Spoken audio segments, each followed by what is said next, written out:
देखिए, इसमें हम लोग बहुभाषिकता के बारे में पढ़ेंगे कि बहुभाषिकता को कक्षा में किसके रूप में लेना चाहिए, संसाधन के रूप में। इससे पहले हम लोग जान लेते हैं कि बहुभाषिक कक्षा क्या होती है। देखिए, बहु माने बहुत और भाषिक माने भाषा। जैसे एक ही कक्षा में अगर बहुत भाषा बोलने वाले बच्चे हैं तो उस कक्षा को हम क्या कहेंगे, बहुभाषिक कहेंगे। जैसे मान लीजिए 40 बच्चे हैं तो 40 में 35 हिंदी भाषी हैं और 5 बच्चे ऐसे हैं जो आपका हिंदी जानते ही नहीं, ये आपका इंग्लिश जानते हैं मान लीजिए। जैसे किसी दूसरे प्रदेश का, जैसे केरल का मान लीजिए कोई शिक्षक है, यूपी में सेलेक्ट हो गया है, उसके बच्चे हों तो उनको केवल क्या आएगी, अंग्रेजी आएगी और केरल की मातृभाषा आएगी, हिंदी उनको समझ में नहीं आएगी। तो अब शिक्षक के पास दो ऑप्शन है कि या तो ये कह दे कि हम इन 5 बच्चों को पढ़ा नहीं पाएंगे, और या तो उनकी भाषा को सीख कर उसको संसाधन के रूप में लेकर क्या करे, सिखाए। बस यही दो ऑप्शन उसके पास होता है। देखिए, जिस कक्षा में प्रत्येक बच्चे के घर की बोली का मतलब मातृभाषा को सम्मान दिया जाता है, अर्थात बच्चे अपने विचारों को अपनी मातृभाषा में सहज रूप से व्यक्त करते हैं, जिससे उनके मौखिक कौशल का विकास होता है, और बहुभाषिकता का गुण बच्चों में रचनात्मकता का भी क्या करता है, विकास करता है। अब यहाँ पे सीधी सी बात है कि अगर एक बच्चा मान लीजिए आपका यूपी का है, वो हिंदी जान रहा है, एक आपका महाराष्ट्र का है, वो मराठी जान रहा है, एक केरल का है, उसको ज़्यादातर अंग्रेजी आती है। अगर 3 बच्चे 3 भाषा वाले हैं तो सभी के मातृभाषा को, सभी के घर की बोली को हमको क्या करना है, शिक्षक के रूप में सम्मान देना है। हम ऐसा नहीं कह पाएंगे करे इस महाराष्ट्र वाले बच्चे को हम पढ़ा नहीं पाएंगे, ऐसा आप नहीं कह सकते हैं। अर्थात सभी बच्चे को सम्मान के साथ सबकी भाषाओं का सम्मान करते हुए सबको शिक्षण कार्य आपको करना है। अब इसके बाद देखिए, अगर इस तरह से आप सभी बच्चों के भाषा को प्रयोग करते हैं तो सभी बच्चों के मौखिक कौशल का क्या होगा, विकास भी होगा। इसके अलावा जो हिंदी वाला है वह कुछ न कुछ मराठी और कुछ न कुछ अंग्रेजी को भी क्या करेगा, सीखेगा। यानी उसके अंदर रचनात्मक का मतलब क्या होता है, नई नई चीज़ें सीखना। तो नई नई चीज़ों का उसके अंदर क्या होगा, विकास होगा। और ये मराठी वाला जो है और अंग्रेजी वाला जो है वह हिंदी भाषा को क्या करेगा, सीखेगा। यानी तीनों बच्चे एक दूसरे से कुछ नई नई चीज़ों को भी क्या करेंगे, सीखेंगे, अर्थात इनके रचनात्मकता का क्या होगा, विकास होगा। तो इसीलिए कहा गया है कि जिस कक्षा में बहुत सारे भाषा बोलने वाले बच्चे हों उसी को हम क्या कहेंगे, बहुभाषिक कक्षा। और सभी भाषाओं का हमें क्या करना है, सम्मान करना है कि सभी बच्चे अपने विचारों को अपनी मातृभाषा में एकदम बिना डरे हुए सहज रूप से क्या करें, व्यक्त करें, जिससे उनके मौखिक कौशल का क्या हो, विकास हो। जितना ज़्यादा बच्चे भाषा प्रयोग करेंगे उतना ज़्यादा बच्चे भाषा को क्या करेंगे, सीखेंगे। और जितना ज़्यादा बहुभाषिकता कक्षा में रहेगा बच्चे उतनी नई नई चीज़ों को क्या करेंगे, सीखेंगे। तो उनके अंदर रचनात्मकता का क्या होगा, विकास होगा। इसके बाद देखिए, अलग अलग भाषिक पृष्ठभूमि से होने के कारण बच्चों के शब्दों एवं उनके उच्चारण में भिन्नता पाई जाती है। जैसे मान लीजिए सभी बच्चे अलग अलग भाषिक पृष्ठभूमि के हैं, कोई जो है हिंदी वाला है, कोई मराठी वाला है, कोई अंग्रेजी वाला है, कोई मलयालम वाला है, कोई कन्नड़ वाला है। अगर भाषिक पृष्ठभूमि अलग है तो हम शब्दों एवं उनके उच्चारण में भी क्या पाई जाएगी, भिन्नता पाई जाएगी। जैसे अगर हम कहें आम, तो अगर अंग्रेजी वाला कहेगा तो उसे आप क्या कहेगा, मैंगो कहेगा, मतलब दोनों का क्या है, एक ही है। अगर संस्कृत में कोई आम्रह कह रहा है या उसका संस्कृत में नाम ले रहा है तो उसका भी मतलब क्या है, आम है, लेकिन उच्चारण में अंतर हो रहा है कि नहीं हो रहा है। बस उच्चारण में अंतर का बस एक कारण है क्योंकि सभी की भाषिक पृष्ठभूमि क्या है, अलग अलग है। अगर कोई भोजपुरी बोलने वाला है, जैसे आपको के जगह रउआ बोल दे, है कि नहीं। जैसे मान लीजिए बिहारी है बलिया का है तो रउआ बोल दे रहा है, तो इसका मतलब उसकी भाषिक पृष्ठभूमि अलग है, उसका उच्चारण अलग है, लेकिन कहना वो वही बात कहना चाह रहा है जो आप खड़ी भाषा में या हिंदी भाषा में क्या कर रहे हैं, बोल रहे हैं। तो भाषिक पृष्ठभूमि अलग अलग होने के कारण बच्चों के शब्द और उनके उच्चारण में क्या पाई जाती है, भिन्नता पाई जाती है। अब इस भिन्नता के कारण किसी भी छात्र को पीछे नहीं छोड़ा जाना चाहिए, बल्कि बच्चों की भाषा विविधता को एक संसाधन के रूप में लेकर चलना चाहिए। अब देखिए, बच्चों की भाषा विविधता का मतलब यही है, भाषा विविधता का मतलब भाषा जो अलग अलग तरीके का है उसी को हम एक शब्द में बहुभाषिकता कह देते हैं। ठीक, यानी बच्चों की बहुभाषिकता को हमें किस रूप में लेकर चलना चाहिए, एक संसाधन के रूप में लेना चाहिए, ना कि इसको हमको बहुत जटिल प्रोसेस या ऐसा अपने ऊपर भार बना लेना चाहिए कि ये कौन भाषा में बोल रहा है तो मुझको समझ में नहीं आ रहा है, इसकी बात जब मैं समझ ही नहीं पा रहा हूँ तो पढ़ाऊँगा कैसे, ऐसा कुछ करना नहीं है। धीरे धीरे उसके भाषा को सीख कर आपको क्या करना है, सिखाना है। यानी बच्चों की जो भाषा में विविधता है, अलग अलग भाषा बोल रहे हैं, उसको एक संसाधन के रूप में आपको लेकर चलना है। ठीक है, जैसे यहाँ पे एक उदाहरण बताया गया है कि एक शिक्षक है जिस शिक्षक को हिंदी और अंग्रेजी भाषा का ज्ञान है। मान लीजिए उत्तर प्रदेश का है या दिल्ली का है या उत्तर भारत में किसी भी राज्य का है, उसे ज़्यादातर हिंदी और अंग्रेजी दो ही भाषा आती है। ठीक है, उसका जो है उसका कहीं पे भी सिलेक्शन मान लीजिए हो गया, वहाँ पे हिंदी बोलने वाले छात्र हैं, भोजपुरी वाले हैं, हिंदी और इंग्लिश दोनों को समझने वाले हैं, मलयालम वाले भी हैं, राजस्थानी वाले हैं, मतलब ढेर सारे भाषा को बोलने वाले बच्चे हैं। तो अब ये बताइए कि इसको केवल हिंदी और अंग्रेजी आती है तो ये भोजपुरी वाले को कह देगा कि हम तुमको नहीं सिखा पाएंगे, जाओ दूसरे स्कूल में नाम लिखवा लो। ठीक है, या मलयालम वाले को कह देगा, या राजस्थानी वाले जो हिंदी में थोड़ा अलग टाइप का हिंदी बोलते हैं, इनको कहेगा कि हम तुमको नहीं सिखा पाएंगे, जाओ दूसरे विद्यालय में नाम लिखवा लो। ऐसा क्या वह कह सकता है? अगर ऐसा कह देगा तो समावेशी शिक्षा भी नहीं रह जाएगी, बाल केंद्रित शिक्षा भी नहीं रह जाएगी, और बहुभाषिकता को वह एक संसाधन के रूप में नहीं बल्कि एक बहुत बड़े बोझ के रूप में लेकर क्या होगा, चलेगा। तो यहाँ पे यही काम नहीं करना है, बल्कि उस भोजपुरी को, इस मलयालम को, इस राजस्थानी भाषा को एक संसाधन के रूप में लेकर चलना है और कुछ न कुछ सीख कर बच्चों को क्या करना है, सिखाना है। अब वह चाहे आप डिजिटली सीखिए या किसी भी माध्यम से सीखिए, या आप अपने बीआरसी पे बताइए कि मुझे इस भाषा को सीखने की आवश्यकता है, तो बीआरसी वाले जो एसडीआई इत्यादि हैं, बीएसए हैं, वो खुद आपकी व्यवस्था कर देंगे कि इस भाषा को आप यहाँ से सीख लीजिए। जो खर्च वर्च लग रहा है उसको हम बल्कि आपको क्या करेंगे, दे देंगे। सारी सुविधा उपलब्ध है, बस आपको सीख कर क्या करना है, सिखाना है, उसको भार नहीं समझना है। इसके बाद देखिए, बहुभाषिक क्षमता जो है संज्ञानात्मक वृद्धि करती है, सामाजिक सहिष्णुता यानी सहनशीलता में वृद्धि करती है, और विस्तृत चिंतन और बौद्धिक उपलब्धियों के स्तर को क्या करती है, बढ़ाती है। अब देखिए, बहुभाषिकता का मतलब यह है कि जैसे मान लीजिए आपको केवल हिंदी आती है, जैसे बहुत से लोग हैं जो दूसरी भाषा को सीखना ही नहीं चाहते हैं, जैसे केवल हिंदी आती है तो अंग्रेजी पे बिल्कुल ध्यान नहीं, संस्कृत पे बिल्कुल ध्यान नहीं, और एक दिन वह मान लीजिए कहीं पे जाने लगे, जम्मू कश्मीर ही गए और वहाँ पे बहुत सारे विदेशी आए हैं, ट्रेन में बैठकर कोई विदेशी आपसे कुछ पूछने लगा अंग्रेजी में, तो आप कहेंगे आए क्या बोला था, हिंदी में बोला। ऐसे ही तो कहेंगे जब आपको अंग्रेजी पता नहीं है।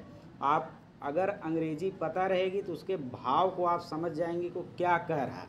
कुछ नहीं कह पाएगा तो ऐसे कहेगा ना टी मतलब चाय कहाँ मिलेगी, तो कुछ तो समझेंगे। अब आप अंग्रेजी कभी सीखना ही नहीं चाहें, दूसरे भाषा को संसाधन के रूप में लेकर चलना ही नहीं चाहें, तो आप बताइए वहाँ पे क्या करेंगे? आप वहाँ पे केवल ऐसा महसूस करेंगे कि हम तो इसके सामने कुछ नहीं है, हम काश हम भी थोड़ा सा दूसरी भाषा पर क्या दिए होते, ध्यान दिए होते।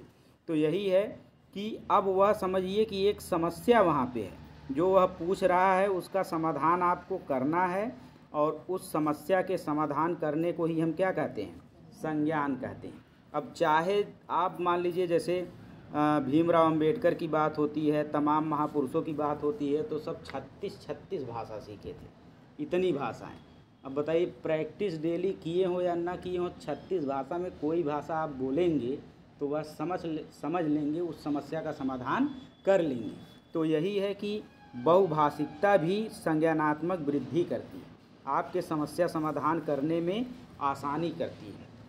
और सामाजिक सहनशीलता तो बनाती ही, एक सामाजिक सहनशीलता और विस्तृत चिंतन यानी सोचने समझने के दायरे को भी क्या करती है, बढ़ा देती है। इसके अलावा बहुत सारी बौद्धिक उपलब्धियों के स्तर को भी यह क्या करती है, बढ़ाती है। इसलिए भी विद्यालय में भाषाओं को एक संसाधन के रूप में प्रयोग किया जाना चाहिए। ठीक है। इसके बाद देखिए, कक्षा में विभिन्न भाषाओं का प्रयोग करना सांस्कृतिक आदान प्रदान का भी माध्यम है। ठीक है। भिन्न भिन्न भाषाओं के प्रयोग करने से सभी छात्रों को एक दूसरे की भाषा समझने का अवसर मिलता है तथा अपनी मातृभाषा का सम्मान करने के साथ साथ दूसरों की भाषाओं एवं संस्कृति का भी सम्मान करने सीखते हैं बच्चे। तो सही बात है कि नहीं।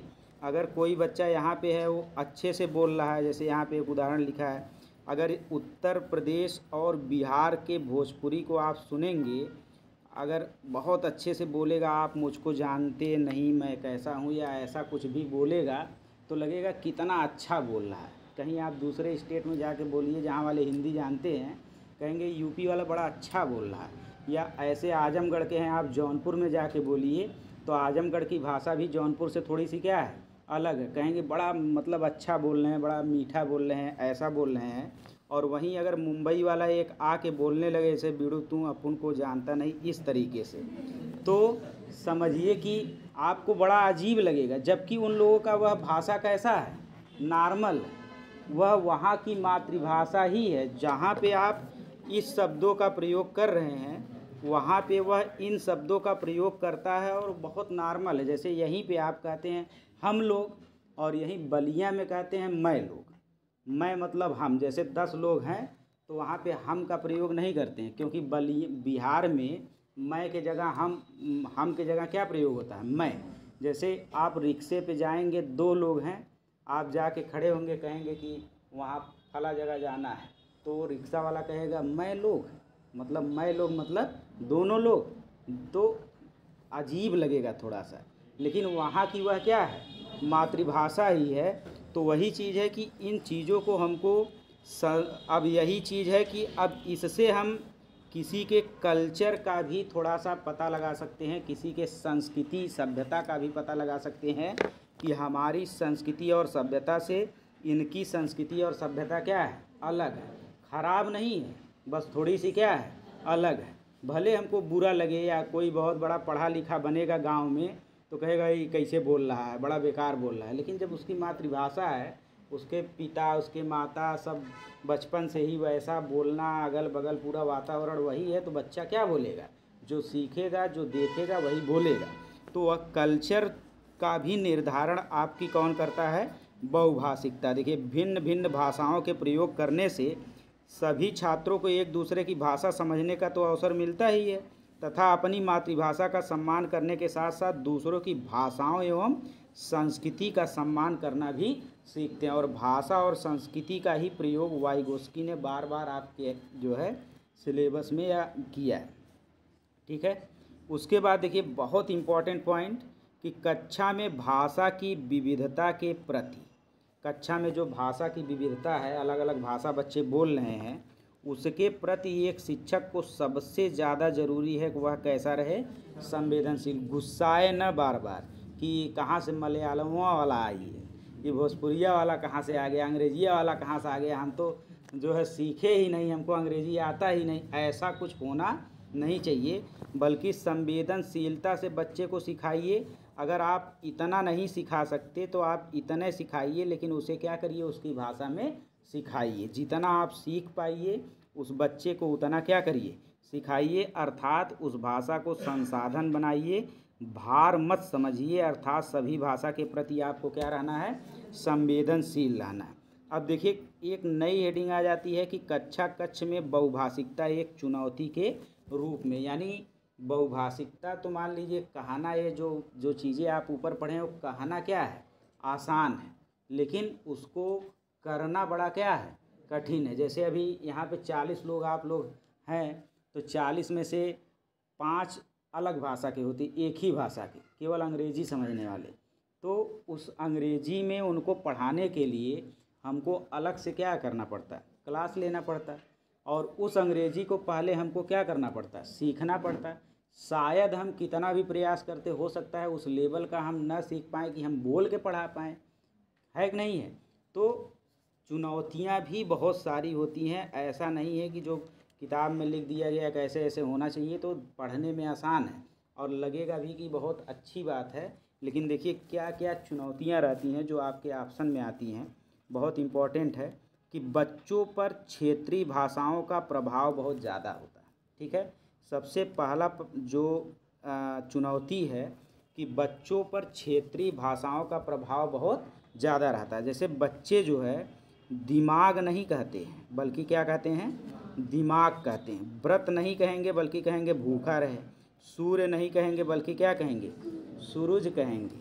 और रविवार नहीं कहेंगे बल्कि क्या कहेंगे, इतवार या इतवार, क्योंकि बचपन से ही वही चीज़ बार बार वह क्या किए हैं, सुने बार बार। जैसे हम ही लोग हैं, पॉजिटिव को पॉजिटिव कहते हैं, ठीक है, तो इसका मतलब कि हम लोग की टंग ही नहीं टूटी है, हम लोग सुने ही नहीं है। तो पॉजिटिव हो चाहे पॉजिटिव हो चाहे जो हो, बस आप क्या करिए, समझिए। तो वो मातृभाषा है, उसको आपको क्या करना है, समझना। उस चीज़ का आभास हम लोगों को हो जाता है, क्योंकि उस चीज़ को हम लोग पकड़ ले रहे हैं कि अब ये गलती हो रही है। इसका मतलब ये है कि बार बार हम पॉजिटिव नहीं कहे हैं बल्कि पॉजिटिव ही कहे हैं, तो वही बार बार क्या होता है, निकल जाता है, आप समझ जाते हैं। तो वही है कि अगर बच्चा दिमाग कह रहा है बार बार, आप कह रहे हैं बेटा दिमाग कहो, तो वह कह रहा है दिमाग बार बार, तो थोड़ा सा चुनौती है कि भोजपुरी में वह दिमाग बोल रहा है, भूखा बोल रहा है, सूरज बोल रहा है, इतवार बोल रहा है। अब आपको हिंदी में उसको दिमाग कहलवाना है, व्रत कहलवाना है, सूर्य कहलवाना है, रविवार कहलवाना है। थोड़ी सी क्या है, चुनौती। लेकिन इसको कभी भी आप एक बाधा के रूप में लेकर नहीं चलेंगे। ऐसा नहीं कहेंगे कि तुम गलत पढ़ रहे हो, तुम दिमाग जो पढ़ रहे हो गलत पढ़ रहे हो, नहीं, वह भी तुम सही पढ़ रहे हो। लेकिन अब तुम्हें बार बार दिमाग कहना है, बार बार व्रत कहना है, बार बार रविवार कहना है। अगर वो फिर इतवार कह दे रहा है तो उसे पीटिए मत, कहिए बेटा कल क्या बताए थे, रविवार, रविवार कहो, रविवार नहीं कह पा रहे हो संडे कहो, चलो ठीक। तो इसका मतलब क्या है, इसका मतलब अब उसको भी अगर बाधा के रूप में, बहुत बड़े चुनौती के रूप में ले चलेंगे तो काम गड़बड़ा जाएगा। तो आपको सकारात्मकता के साथ साथ बच्चे को पुनरावृत्ति करके क्या करना है, सिखाना है। देखिए भारत एक बहुभाषी देश है, भारत में बहुत सारी भाषाएं हैं। अन्य देशों में जाएंगे तो एक दो भाषा मिलेगी, ज़्यादातर लोग इंग्लिश ही बोल के काम चला लेते हैं। लेकिन यहाँ पे हिंदी तो है ही, भोजपुरी है, फिर उधर दक्षिण भारत में जाएंगे सब अंग्रेजी, तमिल, कन्नड़, मतलब बहुत भाषाएं मिल जाएंगी। तो यही कह रहा है कि भारत एक क्या है, बहुभाषी देश है।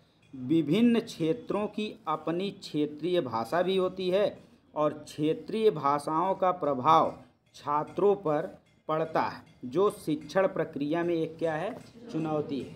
अब जैसे आप ऊपरी को ही ले लीजिए, जो ऊपरी गोबर की बनती है, ऊपरी, गोहरा और तमाम जगह अलग अलग चीज़ें कही जाती हैं।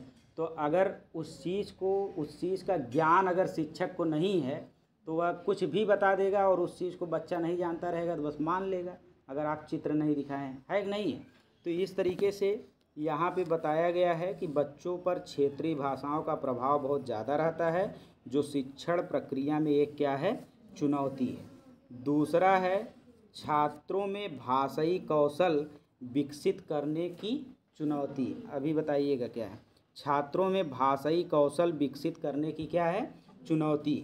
देखिए बच्चे प्रारंभ से ही क्या होते हैं, बहुभाषिक होते हैं। जो भाषा, जैसे मान लीजिए बच्चे प्रारंभ से ही बहुभाषिक होते हैं, क्षेत्रीय भाषा के प्रभाव का भाषाई कौशल पर भी क्या पड़ता है, प्रभाव। यहाँ पे देखिए बच्चे प्रारंभ से बहुभाषिक का मतलब यह है कि जैसे मान लीजिए माता पिता दोनों हिंदी जानते हैं, लेकिन वह कहीं उनकी नौकरी ऐसी जगह लग गई जहाँ पे केवल क्या बोला जाता है, अंग्रेजी।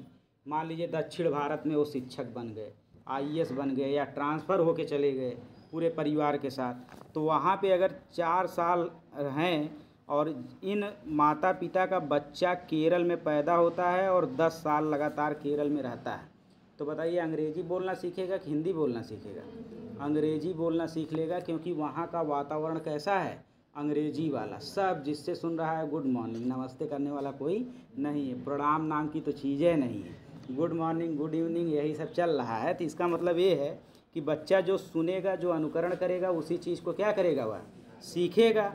तो वही चीज़ बता रहा है, बच्चे प्रारंभ से ही क्या होते हैं, बहुभाषिक होते हैं। वो जहाँ पे कुछ दिन रह जाएंगे उस भाषा को क्या करेंगे, सीख जाएंगे। अगर हम ही लोग बड़े होने के बाद सऊदी दुबई जाते हैं तो वहाँ की भाषा सीख लेते हैं कि नहीं, बहुत सारे भाषा का प्रयोग करने लगते हैं। तो वो तो बच्चे हैं, वो जन्म से जो भाषा सुनेंगे वही भाषा क्या करेंगे, बोलना शुरू कर देंगे। तो छात्रों में भाषाई कौशल विकसित करने की भी एक क्या होती है, चुनौती। शिक्षक के लिए बहुभाषिकता भी एक क्या होती है, चुनौती। अब हमने बता दिया कि शिक्षक उत्तर प्रदेश का है, केवल हिंदी जानता है, उसकी नौकरी महाराष्ट्र में लग गई, वहाँ की मातृभाषा मराठी है, और मराठी पढ़ाना उसके लिए एक क्या हो जाएगा, चुनौती हो जाएगा। सीधी सी बात, उसको सीखना पड़ेगा। तो यदि किसी शिक्षक को अपने क्षेत्र से दूर किसी अन्य क्षेत्र में पढ़ाने के लिए कहा जाता है जहाँ वह शिक्षक वह भाषा नहीं जानता जो उसे उस क्षेत्र में बोली जाती है, तो शिक्षक द्वारा बच्चों को पढ़ाना एक क्या हो जाएगा, चुनौती हो जाएगा। और अगला है भाषा के प्रति बच्चों की रुचि और योग्यता का अभाव। अब ये बताइए कि 35 बच्चे, यहाँ पे देखिए लिखा है, सभी छात्र कौन वाले हैं, हिंदी वाले, सभी छात्र हिंदी वाले हैं, एक छात्र मराठी वाला है। अब उस एक छात्र को जब मराठी पढ़ाएंगे तो जो ये 39 छात्र हैं ये रुचि लेंगे पढ़ाई में, नहीं, वो कहेंगे ये क्या पढ़ा रहे हैं, झूठे बेमतलब का काम, एक बच्चे के लिए पढ़ा रहे हैं। और बच्चे और काबिल होते हैं, वो आपसे भी बड़े विद्वान होते हैं, वो कहेंगे ये तो पगला गए मार साहब, इसको भेज देना चाहिए कहीं ट्यूशन व्यूशन ले, झूठे मराठी वराठी के चक्कर में पड़े हैं। वो थोड़ी न सोचेंगे कि ये इसका फ़ायदा हो। ठीक, बहुत चालू होते हैं लड़के। तो सभी छात्र हिंदी पढ़ रहे हैं, एक मराठी पढ़ रहा है, तो ये सभी छात्र जो है रुचि और योग्यता का अभाव इनमें रहेगा। यानी छात्रों में अन्य भाषा के प्रति रुचि का क्या रहेगा, अभाव, इंटरेस्ट नहीं लेंगे वो। ठीक है। इसके बाद देखिए, अधिक भीड़ भाड़ वाली कक्षाएं अगर हैं, जैसे अधिक भीड़ भाड़ का मतलब है कि शिक्षक हिंदी और अंग्रेजी जानता है और कई भाषा वाले बच्चे हैं, कई भाषा वाले, मान लीजिए हिंदी के साथ अंग्रेजी समझने वाला है तब तो ठीक है, और एक आध भाषा और वाला है तो ठीक है। लेकिन ऐसे हैं कि 20 ठो हिंदी समझने वाले हैं और 20 ठो में 5 भाषा वाले हैं। अब बताइए उस 5 भाषा को सीख कर कोई जो है पढ़ा पाएगा? अगर उस 5 भाषा सीखेगा तब तक उस सत्र ख़त्म हो जाएगा, और वो जब पढ़ाना शुरू करेगा तो अगले साल 40 हिंदी वाले आ जाएंगे और सब क्या होगा, भूल जाएगा। तो शिक्षक एक भाषा जानता है, कक्षा के छात्र बहुभाषी हैं, ऐसे में एक शिक्षक के लिए यह एक क्या होगा, चुनौतीपूर्ण कार्य होगा। बच्चों से ज़्यादा खुद को पढ़ना होगा। जैसे हम लोग आपके एग्ज़ाम से पहले आपसे ज़्यादा पढ़ते हैं, तभी क्या कर पाते हैं, पढ़ा पाते हैं। अधिक भीड़ भाड़ वाली कक्षाएं आम तौर पर शिक्षक की भाषा को प्रभावी ढंग से पढ़ाने की क्षमता को कम कर देती हैं और शिक्षार्थियों के भाषा शिक्षण को क्या करती हैं, प्रभावित करते हैं। इसके बाद ये बहुत इम्पॉर्टेंट चीज़, TLM की कमी हो जाएगी। जैसे मान लीजिए केवल कक्षा 1 की बात करें तो हिंदी वर्णमाला का TLM आप मान लीजिए लेते आए, ठीक है, कोई चित्र उत्र चार्ट वोट लेते आए, अंग्रेजी वाला भी लेते आए। अब कन्नड़ वाला कहाँ खोजेंगे, जाएंगे केरल से लाएंगे, चाहे ऑनलाइन मंगाएंगे। मराठी का वर्णमाला, ऐसे ही और भाषा वाले हैं तो सबका वर्णमाला खोजना बहुत कठिन हो जाएगा। तो और पूरी किताब उताब को कैसे कोई पढ़ के क्या करेगा, कैसे करेगा। लेकिन हाँ, यहाँ पे मनोविज्ञान बाल केंद्रित है, समावेशी शिक्षा है, सारी की सारी चीज़ आपको क्या करनी होगी। अगर मराठी वाला बच्चा भी फेल हो जाता है तो उसका जिम्मेदार केवल विद्यालय और शिक्षक होगा, न कि वो मराठी वाला बच्चा होगा। क्यों? क्योंकि हमारी शिक्षा कैसी है, बाल केंद्रित शिक्षा। उसके बाद देखिए, ये बहुभाषिकता से संबंधित उदाहरण, इससे 1-2 प्रश्न जरूर आपके रहेंगे, एकदम 100%, केवल इसी एक जो है पर हेडिंग से। देखिए, अगर आपके ऑप्शन 2 ठो ये ऑप्शन लिखे गए हैं सीटेट के, तो ध्यान दीजिएगा। जैसे फूलों के नाम अपनी भाषा में लिखो, अगर किसी ऑप्शन में लिखा है कि फूलों के नाम अपनी भाषा में लिखो, तो हिंदी वाला अपने भाषा में लिखेगा, अंग्रेजी वाला अपने भाषा में, संस्कृत वाला अपने भाषा में, कन्नड़ वाला अपने भाषा में। तो बताइए, अगर फूलों के नाम अपनी अपनी भाषा में लिखने की बात होगी तो बहुभाषिकता का यह लाइन उदाहरण है कि नहीं है। वैसे ही गाय पर निबंध अपनी भाषा में लिखो। तो हिंदी वाला अपने भाषा में, अंग्रेजी वाला अपने भाषा में, संस्कृत वाला अपने भाषा में, कन्नड़ वाला अपने भाषा में निबंध लिखेगा। तो बताइए यह लाइन बहुभाषिकता का उदाहरण है कि नहीं है? ऐसे ही देखिए प्राथमिक स्तर पर भाषाई क्षमताओं का विकास, ठीक है, साध्य, कौन सा सही है? सी वाला। देखिए प्राथमिक स्तर पर भाषाई क्षमताओं का विकास साध्य है और साहित्य क्या है? साधन है, ठीक है। अब देखिए साधन का मतलब जैसे मान लीजिए रेलगाड़ी, ये क्या है? साधन है। रेलगाड़ी जो है एक आपका साधन है और आपको जाना कहाँ पे है? दिल्ली जाना है। तो दिल्ली आपका क्या है? साध्य है। क्या है? साध्य। एकदम आसान उदाहरण बता रहे हैं। जैसे जहाँ आपको जाना है, जो आपका टारगेट है, जो आपका लक्ष्य है, वो आपका क्या है? साध्य है। और जिस साधन से जाएंगे, जिस चीज़ से जाएंगे, वही चीज़ आपका क्या हो जाएगा? साधन। तो यहाँ पे कह रहा है कि भाषाई क्षमताओं का जो विकास होता है वह साध्य है। भाषाई क्षमताओं का विकास क्या है? साध्य है। जबकि जो साहित्य है वह क्या है? साधन। अब दिमाग में अपने रखे रहिएगा कि जो ये रेल है, रेल ही क्या है?